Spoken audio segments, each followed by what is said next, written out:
Good evening, basketball fans. Welcome to another episode of the Upstate Hoops Podcast on FingerLakes1.tv. I'm Jim Sinacropi, flying solo here in studio, but I got Lyons head coach Zac Young hanging by on the line.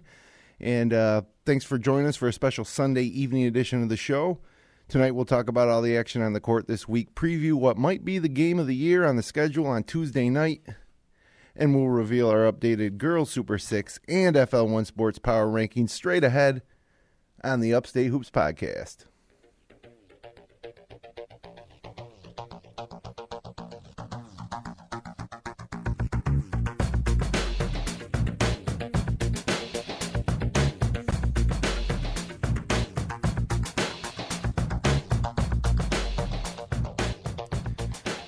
All right, everybody, getting down there, end of January. A lot of league races shaping up. Finger Lakes West, a little gridlock up top.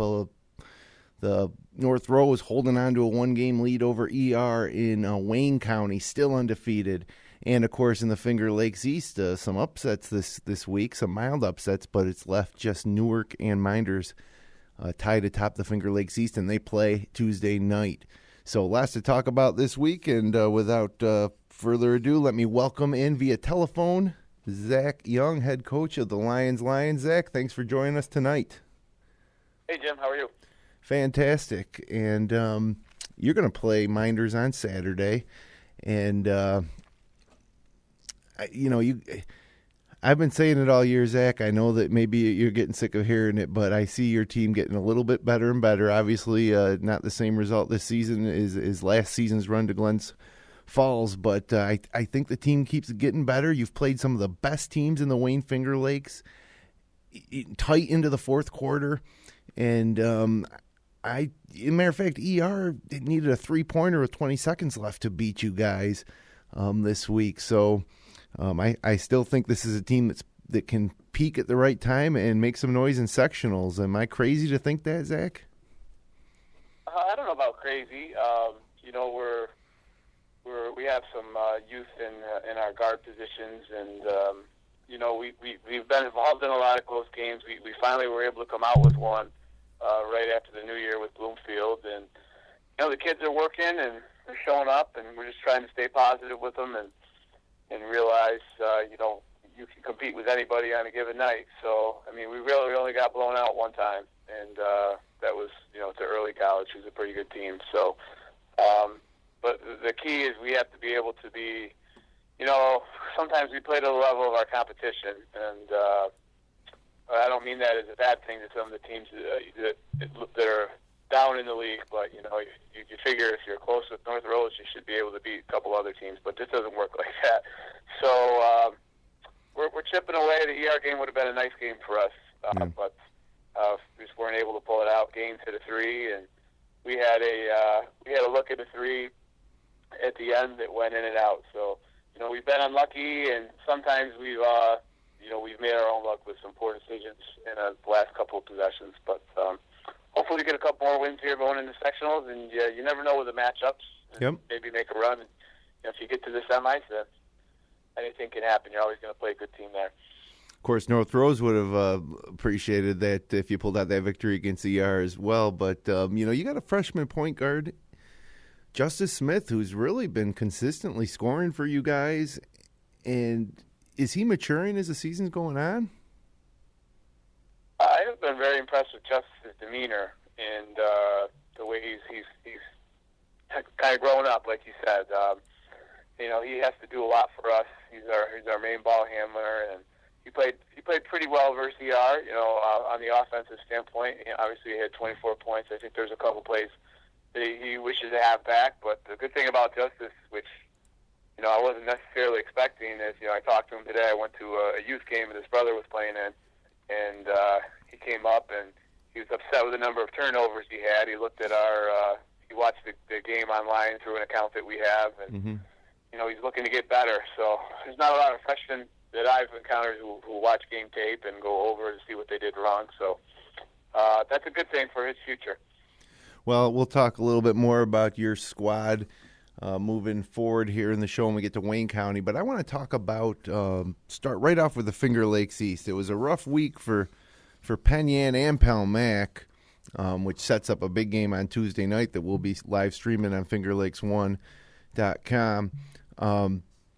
Penn Yan entered the week after a big win over Palmac, and they were right in the race again in the Finger Lakes East, and they got to play at Minders, and then they got to play Newark. So they got the two big dogs in the East on their schedule this week, and they came up just a little short, both times. Against Minders, Minders escaped at home with a 2-point victory. They were down double digits in that game, 46-44. Jake Jones had 18 points. Ben Cafola had 10, including the game winner with about 30 seconds left. They fed him inside. He tossed it over the front of the rim. Also 13 big rebounds. Sean Emerson had 14 points, the leading scorer for the Mustangs that game. He got them all kind of in a bunch in the third quarter. And, it was a real test for Minders, who's really had some close games at home. And then they went and hosted Newark. Newark goes into Penn Yan, gets a 13-point victory, 58-45. Taylor Clements had 20 points. Brian Sharp had 14, and Jose Santel had 13. And Newark held Emerson to 10-12 in that game. Earlier in the week, it may have been it was kind of a surprising result. Penn Yan traveled to Bath Haverling, escaped with a 4-point victory, just scoring 42 points, 42-38, a team that they'd beat by 20 earlier in the year.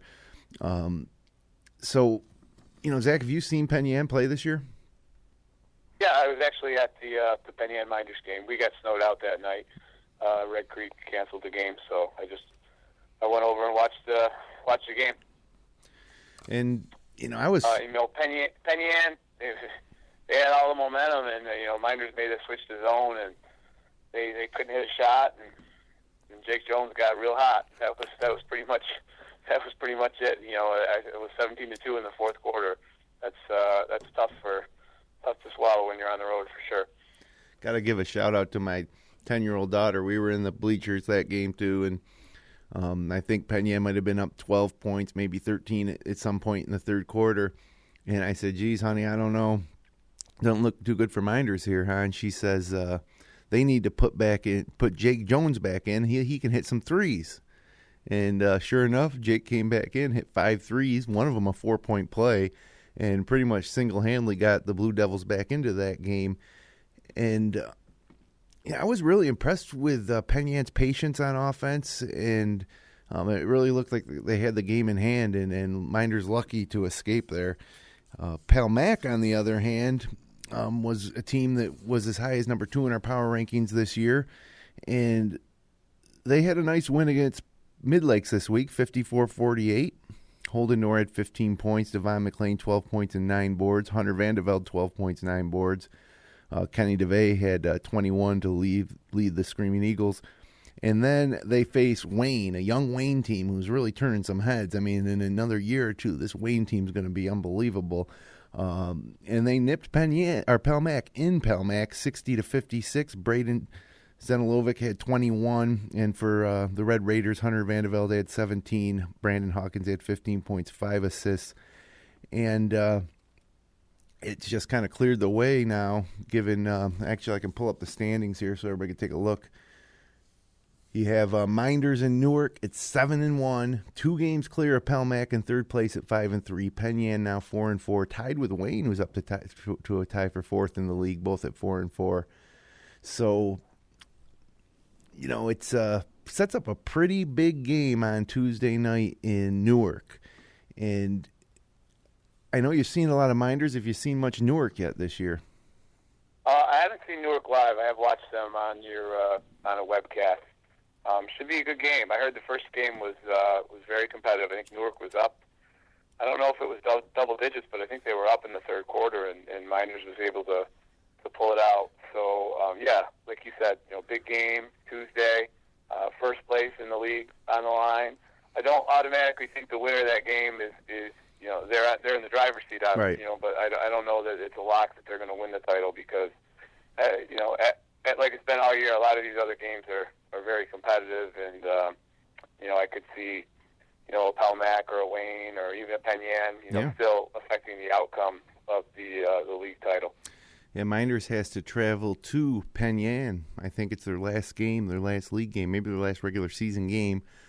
So that'll be a tough test. But certainly the winner on Tuesday night will have the inside edge on the league title, or at least a share at that point.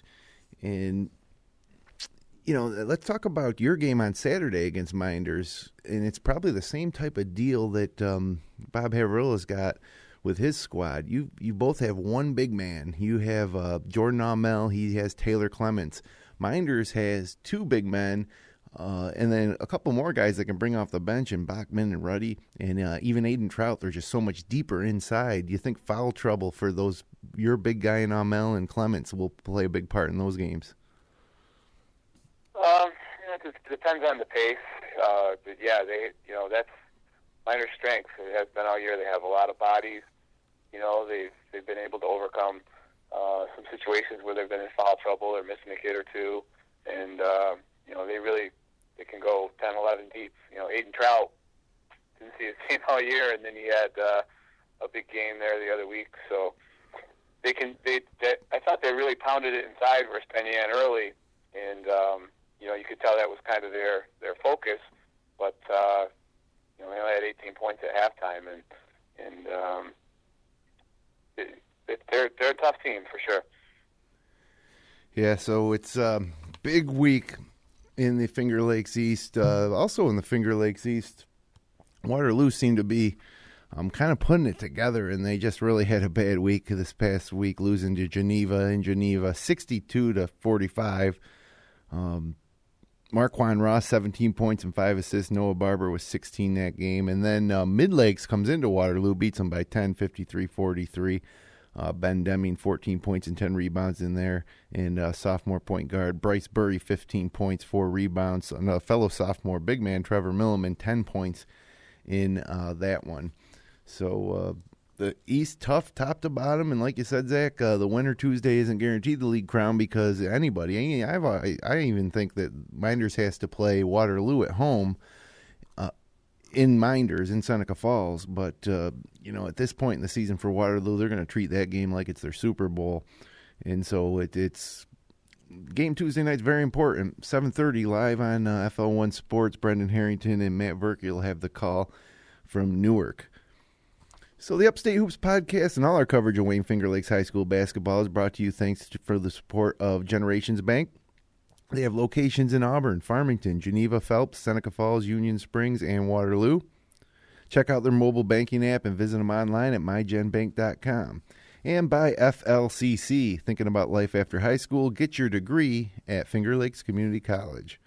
And by Dr. Rod Littlejohn, delivering over 30 years of smiles with style. So moving on here to the Finger Lakes West, where things got real crazy this week thanks to Bloomfield and Marcus Whitman.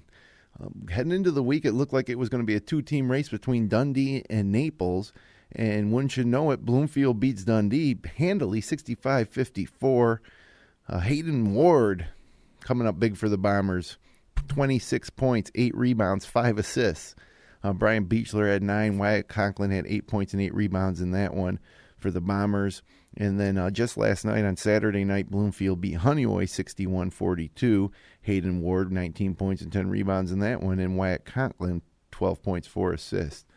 And then in what was a bit of a shocker, a team that we expected, they're actually preseason top 10 in our power rankings. Marcus Whitman defeated Naples in Gorham 64-60. And Brad Stone, 22 points, 10 rebounds. Gavin McComiskey, 14 points, 13 rebounds. Talk about a couple of big guys there. Nick Young, also 14 points for the Wildcats. And Zach Dormer led the way for Naples with 15 points, 4 block shots, but a couple of stunners there. And if we pull up the standings in the West, you'll see here that we have a 3-way tie top the top. Dundee, Naples, and Bloomfield. And Whitman, once kind of cast off as being out of the race, 7-3, just 1 game back. And Red Jacket at 6-4, just 2 games back. So real interesting in the West.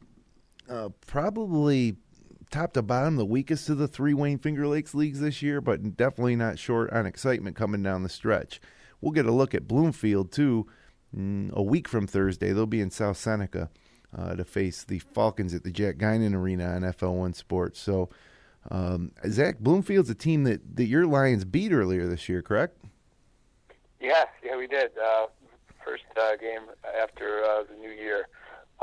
They're a talented team. You know, they kind of spread you out and shoot a lot of threes, and you know, just the West seems to be like the East. There's kind of a lot of parity, probably a little more parity in the West. I was a little surprised at the Naples-Whitman game. I have seen Whitman live and Naples. I watched on the webcast, but I'm assuming Whitman was able to pound it down low. They do have some bigs that can score, and that was their plan versus Bloomfield when I was at the game. And I have seen Dundee. I don't know if they're missing a kid or two, but I haven't seen Park's name in the box scores and the Conyers boy as of the last game or two. So I'm not sure. If they're missing those guys, that's definitely. I don't know if they're injured or what the deal is. That's a big loss for a Dundee team. I'll have to get a hold of Les Miller maybe on next week's show. Try to get hone in on what's going on out there in the West. But I guess really anything goes this year. You guys are 7th place, I think, in Wayne County. They're first place in the West. And as I mentioned, you guys took North Rose Wolcott, undefeated team, down to the wire at home. And ER, a one-loss team, down to the wire. Is it the teams at the top just aren't great teams this year? Or is it the teams at the bottom are still pretty solid? And I still contend that, you've not your average bottom team of Wayne County. So yeah, I think just I know in our league it's very competitive. Most of the games are pretty close. I don't know that there's a real aside from North Rose, in the West, I don't know that there's a real dominant team. You hope that the teams can make runs when it counts down in sectionals. But when I've watched the West schools,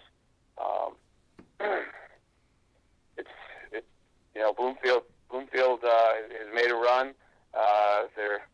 They got a lot of seniors. They've been playing together. They play together all summer, and sometimes you got to get hot at the right time. And they seem to be peaking. Maybe that loss to us kind of woke them up a little bit and lit a fire under them. But they had won 4 or 5 in a row going into that game, so I know they got off to a little bit of a rough start.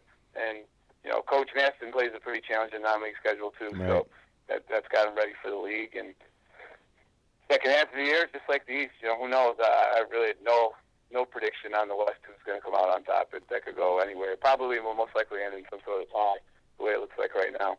Tell me a little bit about Hayden Ward. He's leading them every game, points and rebounds. One of the 5 best players in the Wayne Finger Lakes, 10 best. What do you think?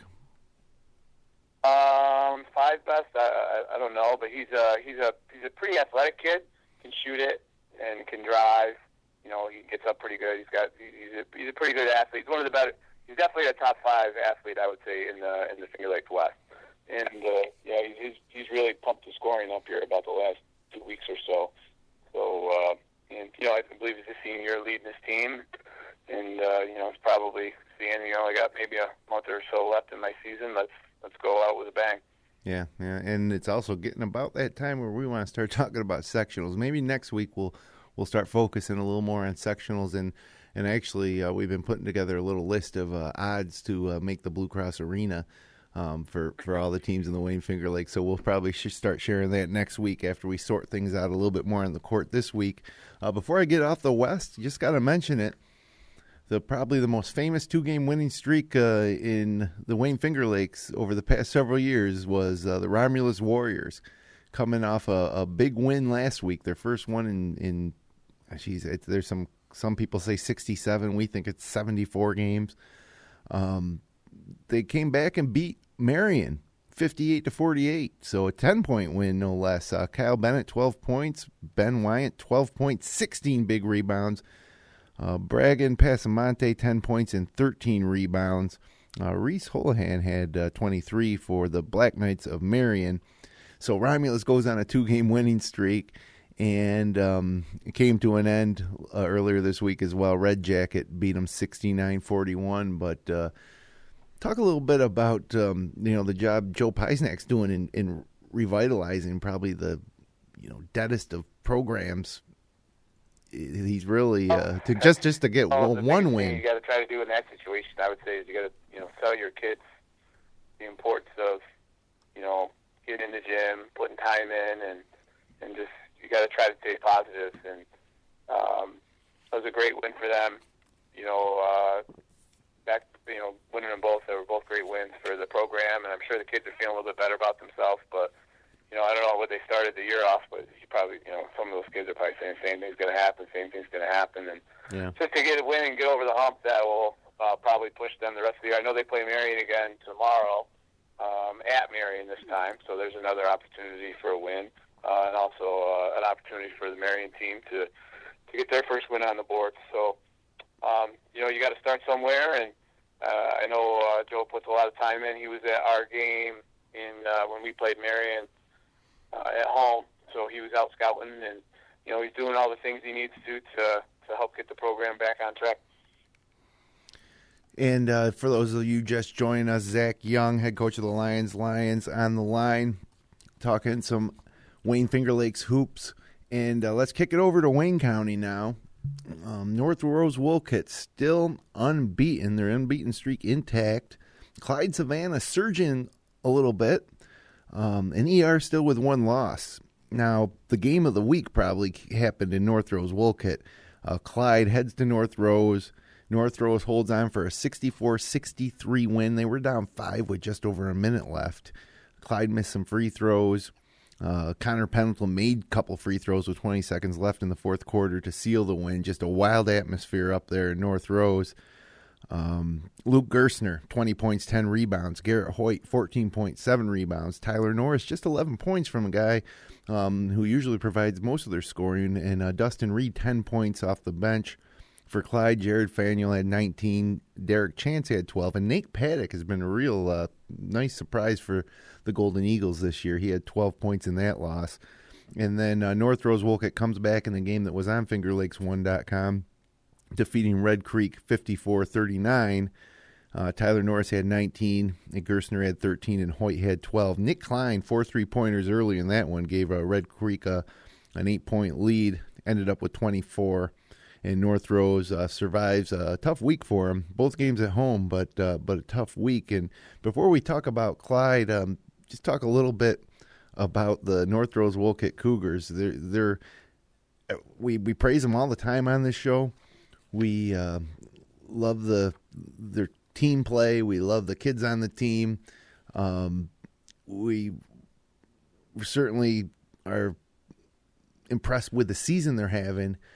They're number one in our power rankings. No reason to think they won't stay at number one when we release them later in the show. But they have really, survived some tough games. And this one against Clyde at home, when we compare like the best of the Wayne County to the best of the Finger Lakes East, I don't know. It's North Rose is definitely a great team, but they've been scaring some folks with some close games.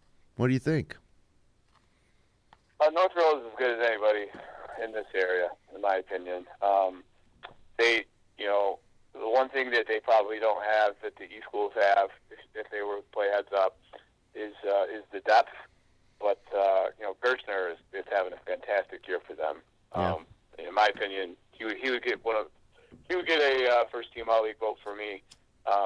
So when you have him going, and you have Tyler's a very talented player, and Pendleton's a good athlete, and so is Hoyt, and they're both playing pretty well. Dustin Reed is a kid.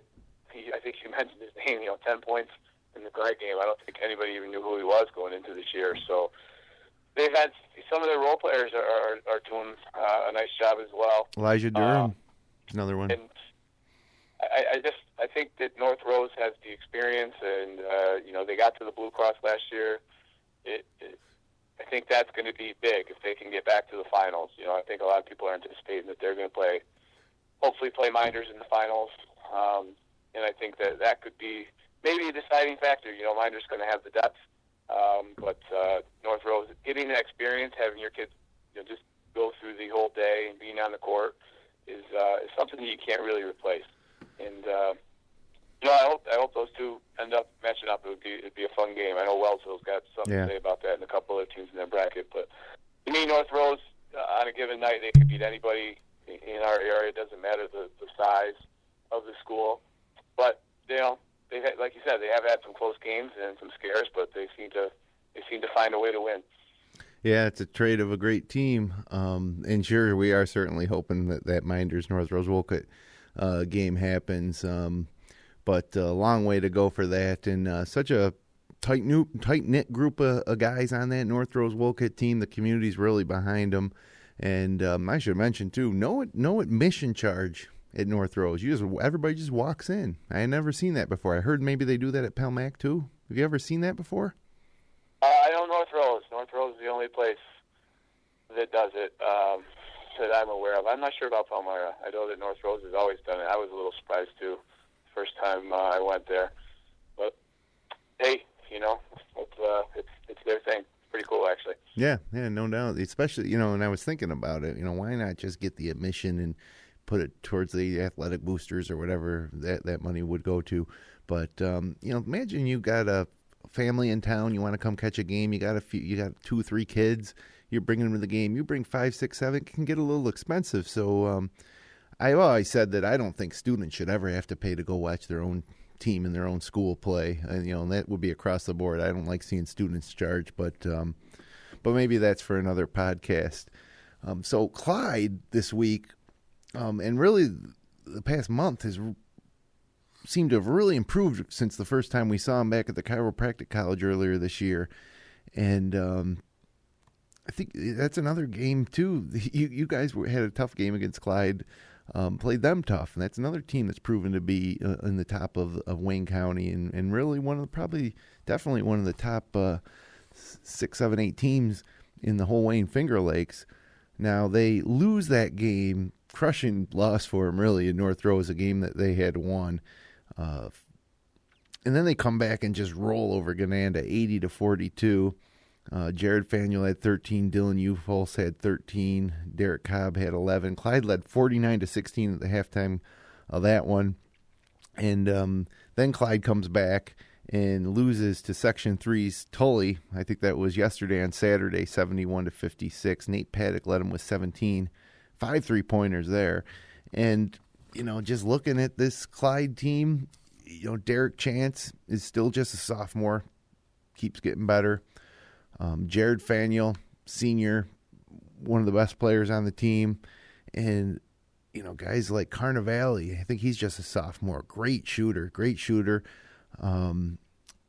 Trey Canale really has stepped up in the games I've seen. They beat Minders, in Seneca Falls. That was a win that really, raised everybody's eyebrows. And guys like Uholz and Cobb, Clyde, certainly going to have a tough time taking that league crown now after that loss to North Rose. But a team that maybe might become a favorite in C2 for sectionals. What do you think about their chances?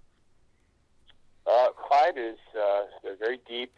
They play the game extremely fast, shoot a lot of 3-pointers. And I think, you mentioned being surprised at the Minder score. I think that was probably, one of the bigger upsets of the year. But they are fully healthy now. I know that some of those kids were beat up. They had a nice run in football as well. Yeah. And, just being able to get a run in for a couple of weeks when you're fully healthy and getting your legs under you, I think has helped them. And they played extremely hard for the most part. They played really hard in that Miners game. I was very impressed with them. And I don't know about a favorite in C2. I think most people around would probably say early college, just based on their schedule. Yep. But yeah, I mean that C2 is I think it could come down to matchups. I think they're like the 6th seed right now, which would not be a good place for them. I just don't think you want to play early college in the quarterfinal game. You'd probably rather want to play them on a big stage, but you got to play them at some point. So early college, East Rochester, Avon, they're all pretty good programs, pretty good teams, and even Red Creek is in there. I think Red Creek could make a run, and this World of Inquiry is is another city team who's, they split with Wayne, I think, this year. So I think Wayne beat them twice. But they're a team in Class C that could make some noise. But for sure, yeah, Clyde definitely got a shot. Just about they play well, and if they shoot it good, they can beat anybody around here on a night. And I know I talked to somebody that was at the North Rose game, and they said Clyde made some just unbelievable shots. And I'm sure they were disappointed to get out, not to come out of there with a win, but they're playing as well as anybody around here. Well, we're going to get a look at Clyde against Lyons, not this Saturday, but a week from Saturday. We got a few Lyons games coming up. This coming Saturday, Minders comes to the Atwood, 6 o'clock start, and then Lyons is playing Clyde in a matinee in Clyde the following Saturday. I think it's a 2:30 start, Zach. You know that off the top of your head? Yeah. One for the JV, 2:30 for the varsity. So we can't wait for that one, and throw the records out when Clyde and Lyons play. So we talked about Clyde. We talked about North Rose and Wayne County. Got to talk about East Rochester. One loss. I went to the ER North Rose Wolcott game, and it seemed to me that ER really shot well, and then North Rose still was able to capitalize and pull away. But this week they beat Williamson by only 10. I don't want to bang on Williamson, but usually a one-loss ER team might have a little wider margin there. They beat Rochester Academy 60-44, and then you guys have them tied in East Rochester, 20 seconds to go. Chavez Gaines hits a three-pointer, and you guys almost, pulled what would have been the upset of the year in Wayne County. And Justice Smith, 24 points in that one. We were actually up 2 when he hit the three. Not that it makes it any better, but oh yeah. Okay, and then they made what did they do? Make a couple free throws. And then we had a turnover, and they made 2 free throws, and we had a 3 go in and out at the buzzer. But yeah, they're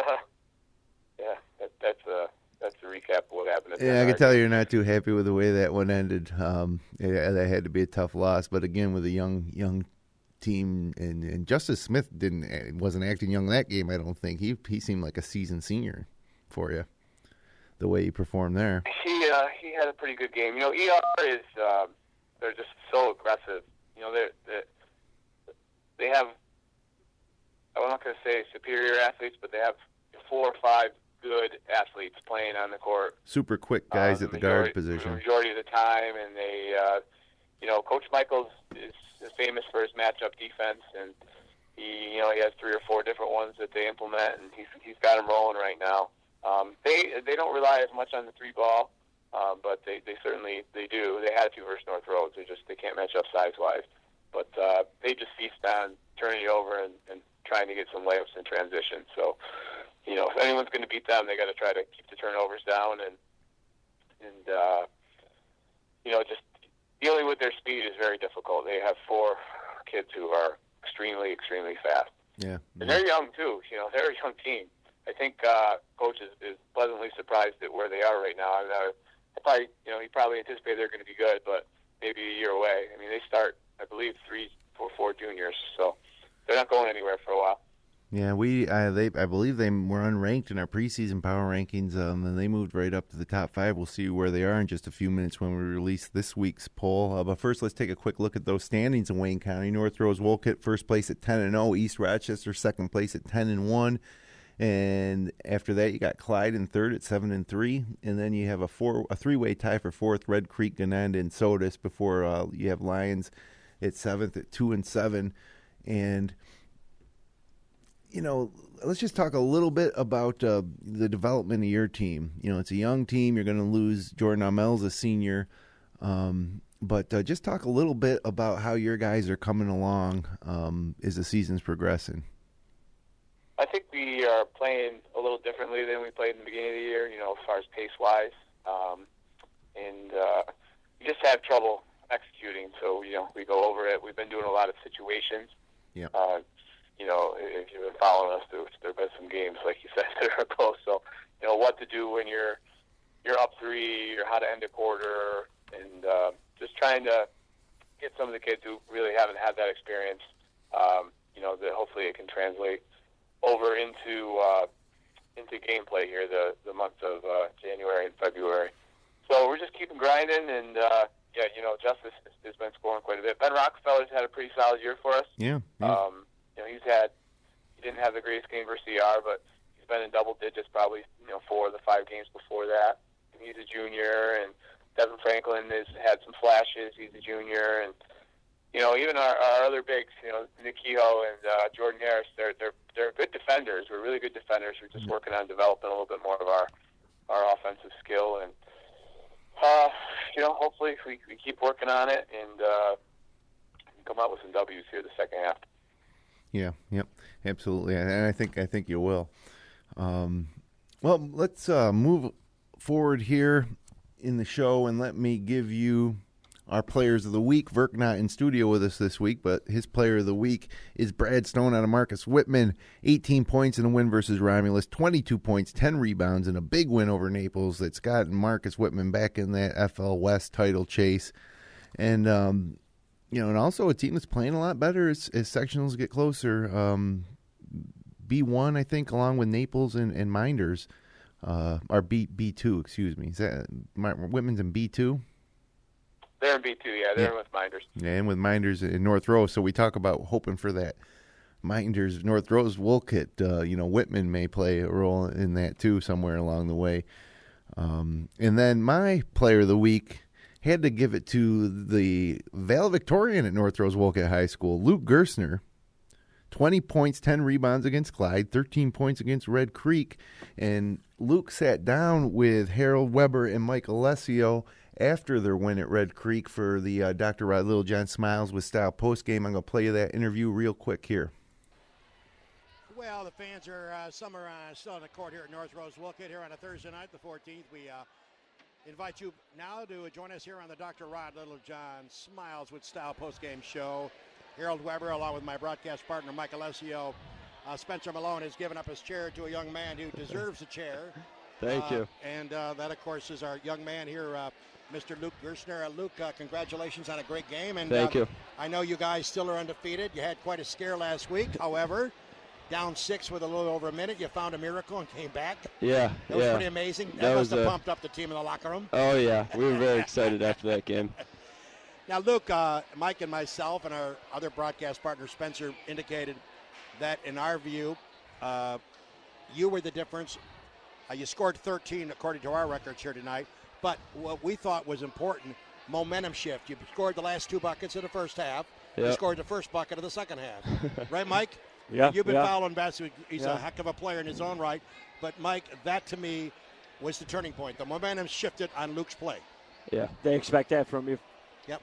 Sometimes. Well, I like the way you take control, and that whole team is so well balanced. Yeah. It's impressive. We called your game earlier in the year, and I said it then, and it just seems like you guys just click together. Like you've been playing together a long time, and you know each other. Yeah, we've been playing together since like 5th and 6th grade, and even before that. And we're all best friends, so it works really well. We all have our own job, and we go out there and do it every night. And, you look at your lineup, and you look at the way you guys play. Norris, I can run them down the scoring for you now while you're here. Tyler Norris with 19, Luke with 13, our guest here on the postgame show. Connor with 4 points. Garrett Hoyt had 12. Durham had a nice deuce there, and Dustin Reed had a couple of nice buckets at the end to cement the lead for you guys. Yep. For the likes of the visitors from Red Creek, 24.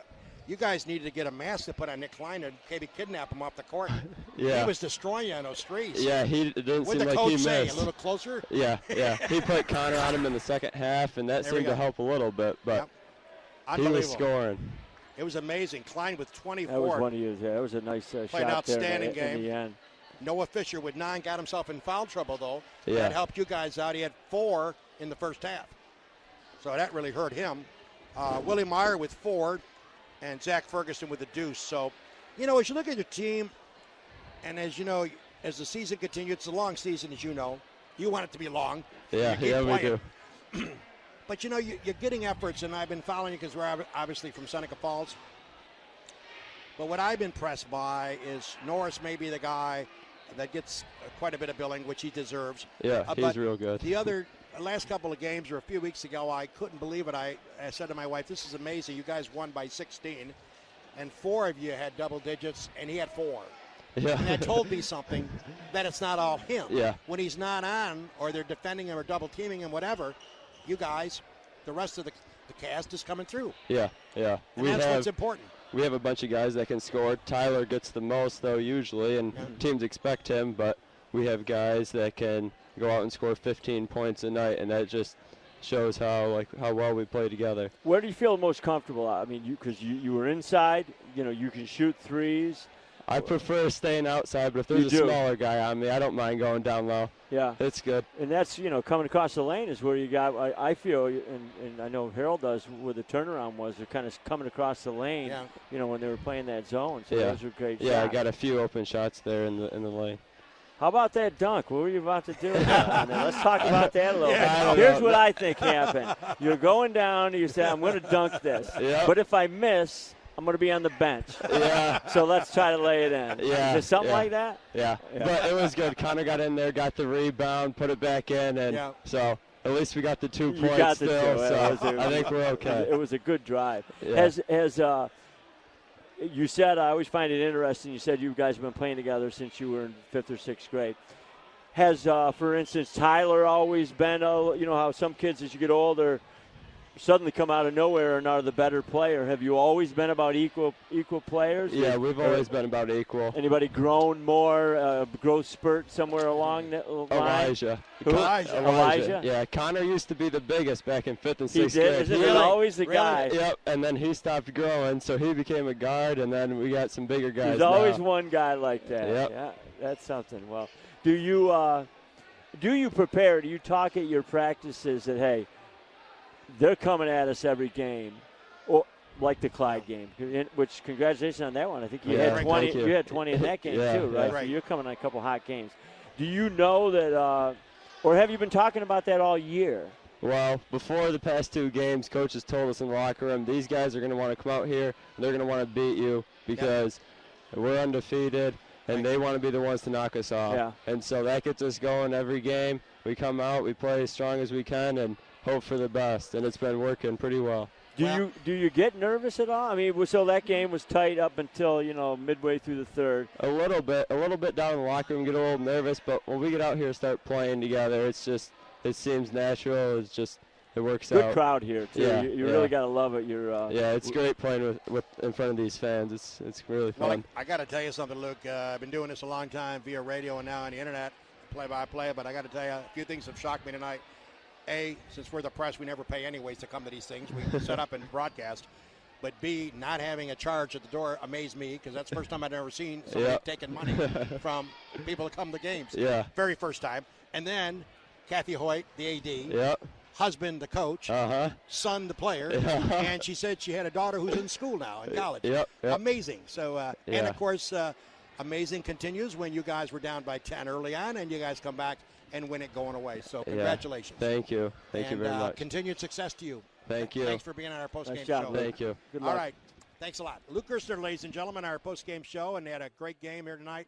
And in our view, I think Mike and myself and Spencer would agree he was the difference, the momentum shifter. And, that was a nice interview. Luke Gerstner, great kid, as all those kids in North Rose-Wolcott, real personable. And, Zach, you talk about ER being athletic. One thing that I think maybe North Rose-Wolcott might not get enough credit for is their athleticism. They got 4 guys dunking pre-games, pre-game warm up, and they really go about 6 deep, and so they're staying on the floor all game long. I think they're a little underrated athletically, just because of the way they play so well as a team. They kind of get branded that way, but certainly. So when we played them last year, they were the one team, just that you could, when we were playing at the Atwood, especially because it's not a very big court, as you know. You could tell that it was 10 pretty good athletes out there, and they actually were one of the few teams that could beat us down the court. They're definitely good athletes, and a lot of them can jump. I know they have a pretty good volleyball program going over there right now with the Hoyt boy plays and a couple of the other guys there, and the Pendleton boy is an excellent soccer player from what I've been told. So, very athletic, especially the four main cogs. Well, we'll see here coming down the stretch of the season if they can maintain that undefeated mark throughout the regular season. But now it's time. We're getting up here towards the end of the show. Better get to the power rankings and girls Super 6. We'll start out with the girls Super 6. Marion snuck in to the Super 6 at 6 last week. They drop out this week. They lost at home to Gananda 59-54.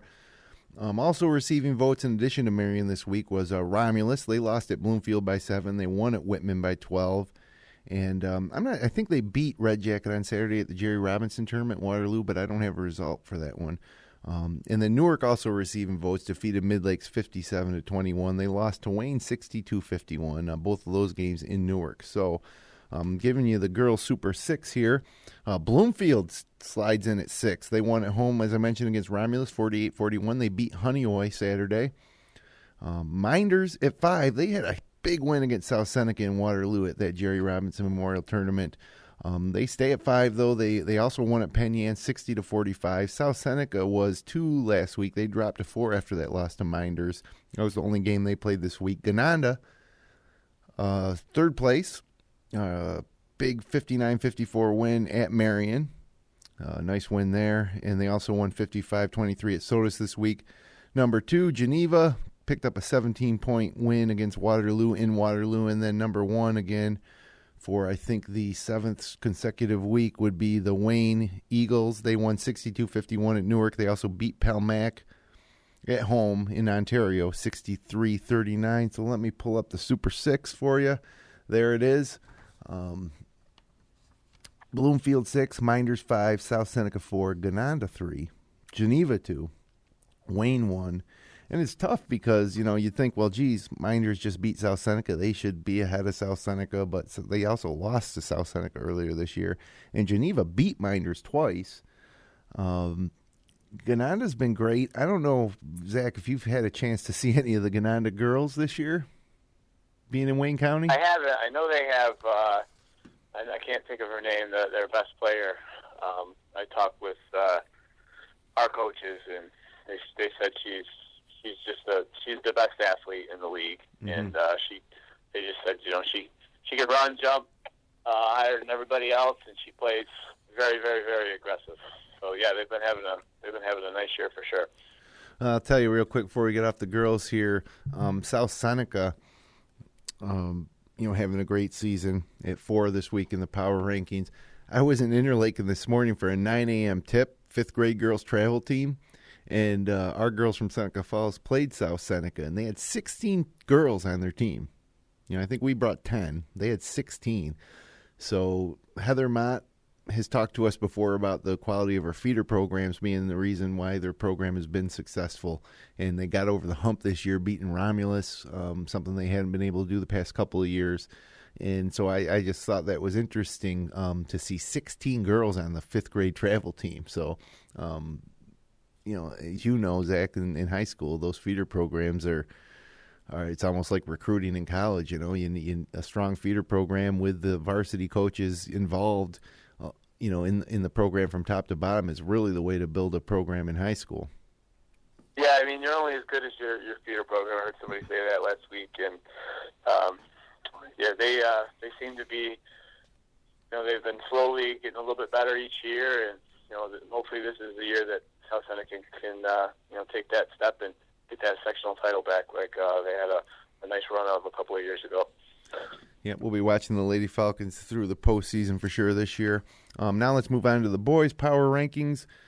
Naples dropped out of the power rankings for the first time in 2 years. Actually, I'm not sure if they were. I think they were in our preseason this year, but they had, of course, went undefeated, 19 or whatever it was in the regular season. Ended up 19-1 after losing to RCMCS. Was it in Bloomfield last year in the semis? Yep. So they dropped out. They were 9th last week. Lost to Whitman this week. Also receiving votes, in addition to Naples, were Mid-Lakes, Red Creek, and Whitman.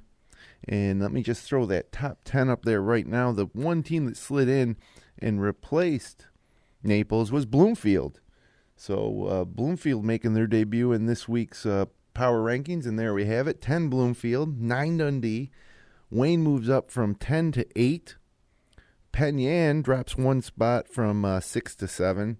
Clyde flip-flops with Penn Yan. They're up to 6.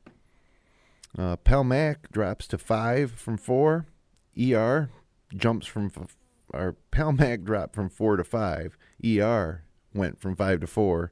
And then Newark Minders staying pat at 3-2. North Rose Wolcott number 1 again. And that just is another indication of what a big game that Minders Newark game is. And any complaints with the top 10 this week, Zach? Anything seem out of line to you? No, I think it's pretty solid where it is. I think some of the teams that are maybe down in the East might think that they could probably play or beat Bloomfield. That would be maybe somebody else's complaint, but yeah. They've been playing pretty well lately, so we'll see. So, but you guys love the power rankings. Yeah, we do. It's going to be decided. That game on Tuesday. That'll be whoever wins that's the top dog in the East for the week. So, speaking of the week ahead, we got some games that we're definitely keeping an eye on. Let's pull up our spotlight of games for the week ahead. Of course, Tuesday, Minders at Newark. You can see that game live at 7:30 on FL1 Sports. Wednesday, number 4 East Rochester travels to Red Creek, an opportunity for a test for East Rochester. They don't want to lose again before North Rose Wolcott travels to face them for a second time this year. And then North Rose on the road to Gananda, where Enrique Mosman can put up a lot of points. So that will be a tough test for the undefeated Cougars. Friday night, can't forget about Pelmac. Newark has to travel to Pelmac, and it's been tough for these teams at the top of the East to win on the other team's home court. So that'll be a test for Newark, regardless of what happens on that game Tuesday night against Minders. Dundee takes on Whitman. Now, Whitman just beat Naples. If Dundee can beat Whitman, that's how Dundee can get that inside track on that West title. And, of course, if Whitman wins, then they're certainly, big time back in the mix. And then Saturday, I love this matchup, Zach. I love Minders traveling to the Atwood. I like going to any game at the Atwood. But when Minders is coming in, it just seems to have an old school feel to it. And looking forward to that one for sure. I actually get to call that game. Really excited about that along with Matt Verkey. It'll be Brendan Harrington and Matt Verkey on the call in Newark on Tuesday night. So, all right, let's do some prognosticating, Zach, before we get out of here. Minders Newark, where do you put the line on that one? Oh, I'd say if they're pretty even teams, I'd say Newark, 3-4 point favorite just because they're playing at home. Yeah, I'd agree with that. I might just go a little. Might go as far as to call that one a pick. Maybe Newark -1 or 2. Any chance of Red Creek beating ER or Gananda beating North Rose? I would say yeah, for sure. The way things happen in Red Creek was winning in the fourth quarter versus Clyde about a week and a half ago, and both those teams have won very, very, Red Creek in their case have two. Meyer and Klein are excellent players, and Mosman for Gananda on a given night, he's went off for 30 a couple times. So they have that, they have that stud where if they're hot, they could make some noise. And without giving away, any game planning and stuff, what can we expect to see out of that Minders Lyons game? What type of game is it, and what do you expect Minders to throw at you? And will the smaller court maybe play to your advantage with a deep Minders team that likes to get up and down? What do I expect Minders to do? I don't know. Minders is going to do what they've been doing all year, and we just have to try to take care of the ball and limit that. I think offensive rebounding is going to be big for us in that game, just with their height. If we have to limit them getting second shots and try to get out on the shooters, and I hope in our case just kind of keep it close and hang around like we have been, and who knows if you can keep it close in the second half. Well, I'm not going to go as it should be a big crowd. I know that. Yeah. The last couple times we've played in our non-league games, it's been good crowds. Both communities like basketball quite a bit. It's going to be a great atmosphere. I'm not going as far as to predict an upset like I did when North Rose came to the Atwood, but I do predict a tough game and another chance for me to get a look at Justice Smith. I love it. I love Justice Smith and the rest of your boys. And also very interesting to me is to see how the kids from Minders react in the hot box at the Atwood, the smaller court, the fans right on top, just a rowdy atmosphere. I'm interested to see if some of these kids at Minders, can stay focused, I guess, and in their case, get the job done in that game against Lyons. And while it's not a league game, it certainly plays a part in the sectional points, where Minders is going to, definitely want to stay in the top 3. If they fall to 4, they would have to play potentially a North Rose Wolcott in the semis instead of the finals at the Blue Cross. And so, yeah, I'm anticipating a real exciting, interesting game on Saturday night. That's a 6 o'clock tip on FL1 Sports. So Zach, I really appreciate you spending time giving us a call here and helping me through this episode of the Upstate Hoops podcast. I don't know where Verky is tonight. He didn't give me a reason why, but I think he likes it more in the morning. We moved this week 1 to the afternoon because of our girls' basketball game. And so I'm flying solo, but it was great talking to you. I love talking basketball with you, and I love your insights that you provide to our listeners. And certainly good luck this week, and we'll see you Saturday at the Atwood. All right, Jim. Sounds good. Thanks for having me. All right, Zach, and thanks everybody else for joining us for this special Sunday night edition of the Upstate Hoops podcast on FingerLakes1.tv. Be sure to check out our YouTube channel and subscribe. We're also on iTunes and Stitcher.com, audio-only versions. We'll see you back here next Sunday. Check out the front page of FingerLakes1.com for our live webcast start time. Again, that's the best way to see. We're usually going Sunday mornings, but sometimes it's 9, sometimes it's 10 a.m., this week we had to move it up to Sunday night. So best way is around, end of the week, Friday, Saturday morning. Go to the front page of Finger Lakes 1. Bottom of the page is our webcast schedule, and the time will be there. So for Zac Young, I'm Jim Sinacropi, and have a great week, everybody.